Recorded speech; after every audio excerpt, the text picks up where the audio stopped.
Bonjour, bonjour, salut, salut, shalom, shalom. Eh oui, ce matin, je vais vous relater cette histoire, l'histoire triste. Eh oui, ça se passe au Congo-Brazzaville, dans mon pays d'origine. Une dame qui faisait ses études pour devenir sage-femme, je dis bien sage-femme. Mais en même temps, elle sortait avec un homme. Elle est tombée enceinte. Elle ne voulait pas encore mettre au monde avant de finir ses études.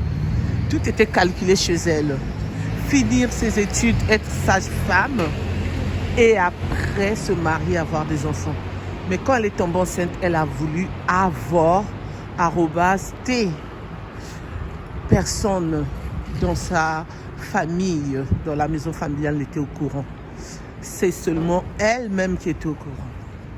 Je ne sais pas si son compagnon, bien sûr, était au courant. Donc, elle a gardé le secret. Elle cherchait l'argent. Elle n'avait pas l'argent pour aller à avoir @T. Donc, c'est pour cela. Désolée, je suis dans la rue. Il y a une dame qui passe, qui est en dépression peut-être, qui a parlé fort. Donc, je m'excuse pour ça. Donc, je disais salut, salut, bonjour, bonjour, shalom, shalom, en espérant que vous vous portez bien. Moi, de mon côté, ça va. Et oui, moi, ça va. Dieu fait grâce, amen. Il nous a renouvelé le souffle de vie de ce matin, excusez-moi. Nous pouvons que dire merci, Seigneur. Merci, merci, notre Dieu, pour le souffle de vie que tu nous as renouvelé. Nous qui croyons en toi. Nous qui croyons en toi. Excusez-moi. Alléluia, alléluia, amen, gloire à Dieu, gloire à son nom. Et merci encore pour le souffle de vie depuis ce matin jusqu'à maintenant. Et pardonne-nous de nos péchés, notre Dieu. Amen, amen. J'espère que vous vous portez bien, hein? Tout le monde ainsi que la team Firmine Love. Et je vous souhaite une bonne journée. Donc, la femme en question, on va la donner le nom de Alexandra. Alexandra, c'était une jeune fille qui aimait les études, qui voulait étudier. Elle voulait vraiment étudier. Donc, elle travaillait très très bien à l'école. Tout le quartier, sa famille, tout le monde qu'elle fréquentait disait toujours le bien d'elle. On lui jetait toujours les fleurs. On disait que ses étoiles brillaient toujours. On disait qu'elle était toujours bien. Un enfant motivé, un enfant respectueux, un enfant qui aime l'école, un enfant qui prie. Franchement, il y a tout était nickel chez elle. Tout était bien. Mais il y a toujours un mais, comme je vous dis. Il y a toujours un mais et ça ne change pas le mais là. Et le mais arriva le jour qu'il arrivait. Le jour qu'il arriva, c'est le jour où Alexandra sortait avec un ami. Ils étaient en couple.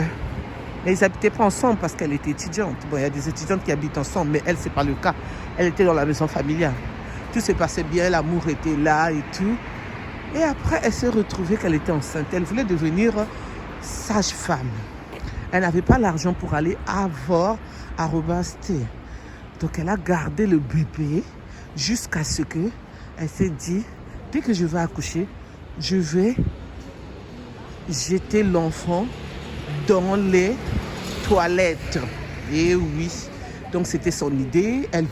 Personne dans sa maison n'a su qu'elle était enceinte. Elle s'habillait, excusez-moi, genre pour bien garder sa grossesse. Elle mettait les robes longues, les jupes longues. Donc c'était un peu ça son problème. Donc elle gardait, même sa propre mère, même son père, même ses frères et sœurs. C'est une grande famille, hein? Une famille, si je ne me trompe pas, de 7 ou 8 enfants. Personne ne voyait qu'elle était enceinte. Personne ne voyait qu'elle était enceinte. Et quand elle rentrait directement dans sa chambre. Elle sortait rarement. Mais déjà, elle sortait déjà rarement Donc, ça n'avait pas changé en elle. Elle s'est mis aussi un déni de grossesse. Donc, c'est pour cela que ses parents n'ont pas pu apercevoir qu'elle était enceinte. Dès qu'elle a eu l'envie de mettre au monde, ça s'est passé, elle était à la maison. Ça s'est passé dans sa chambre. Et comme déjà, elle devait devenir sage-femme, donc elle savait comment ça se passait, les contractions pour l'accouchement. Et elle-même, elle a sorti le bébé. Le bébé a même pleuré. Elle était toute seule dans la maison. Elle a pris le bébé qui a pleuré. Elle a quand même ramené le bébé dans les toilettes. Elle a jeté le bébé et elle est partie. Elle a bien vu que les toilettes étaient quand même remplies. Vous connaissez les toilettes d'Afrique là. C'est pas les... Bon, en Afrique aussi, il y a des... il y a les toilettes modernes, hein? Les toilettes européennes. Donc, c'est des toilettes avec un grand trou. Donc, quand elle a jeté son bébé, le bébé était parti au fond des selles. Alors, elle croyait que le bébé n'allait pas remonter. Elle est partie, elle a nettoyé, elle a fait tout ce qu'elle devait faire. Elle était contente, elle s'est dit, j'ai bien fait, je suis contente, je suis bien. Alors, dès que ses frères et sœurs commencent à arriver, la personne qui était partie aux toilettes, je ne sais pas qui, si c'est le père, la mère, a vu qu'il y avait un bébé. Ils se sont dit, attends, il ne peut pas avoir un bébé dans les toilettes. Qui a fait ça? Les filles venaient ici. Qui est enceinte? Les filles. Et c'est comme ça qu'ils ont vu que tout le monde niait, c'est pas moi, c'est pas moi. Ils ont appelé la police. La police est venue faire le constat. Ils ont récupéré les bébés. Ils ont dit qu'il faut qu'ils ramènent les filles à l'hôpital pour examiner les filles. Et c'est ainsi qu'ils ont vu que c'était Alexandra. Je dis bien Alexandra. Et c'est ainsi qu'Alexandra a avoué que c'est elle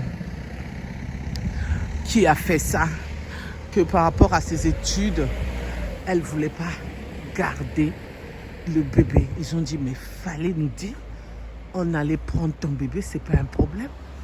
Fallait nous dire. Elle a dit, excusez-moi, mais c'était trop tard. Le bébé était décédé. Alexandre est parti en prison. Nous, là-bas, on appelle ça maison d'arrêt. Elle a purgé sa peine. Elle est sortie de la prison.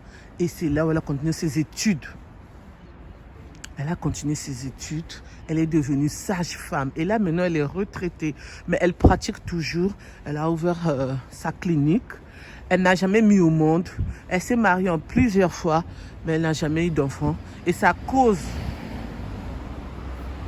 de ne pas avoir les enfants ou un enfant qu'elle divorçait. Elle s'est mariée, si je ne me trompe pas, 3 fois. Ça, je le sais très bien, à 5 fois. Parce que je connais bien l'histoire. Et je connais la personne. Je n'ai pas donné son vrai prénom. J'ai dit, excusez-moi, Alexandra. Pour cacher. Je connais bien l'histoire. Et oui, je connais bien la personne. Donc, c'est pour cela que j'ai voulu vous partager cette histoire. Elle a acheté sa maison.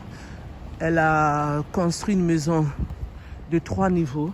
Le premier niveau, elle a installé sa clinique pour recevoir les femmes qui veulent mettre au monde. Donc, vous savez, quand on part voir la sage-femme, ce qui se passe. Donc, elle fait tout ça.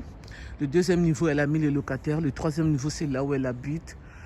Donc, elle est contente, elle vit sa vie tranquillement, tranquille. Elle avait même arrêté de se marier parce que c'est une dame, elle est belle. Mais elle avait arrêté parce que tout le temps qu'elle partait dans les mariages, elle n'arrivait pas à concevoir. Elle s'est dit ça ne servait à rien que ses parents puissent prendre la dot, se marier, faire les fêtes et à la fin, il n'y a pas de bébé. Donc, c'est un peu ça la punition que moi, je dirais Dieu lui a donnée. Et pour ceux qui ne croient pas, le destin lui a donné par rapport à ce qu'elle avait fait à son propre bébé.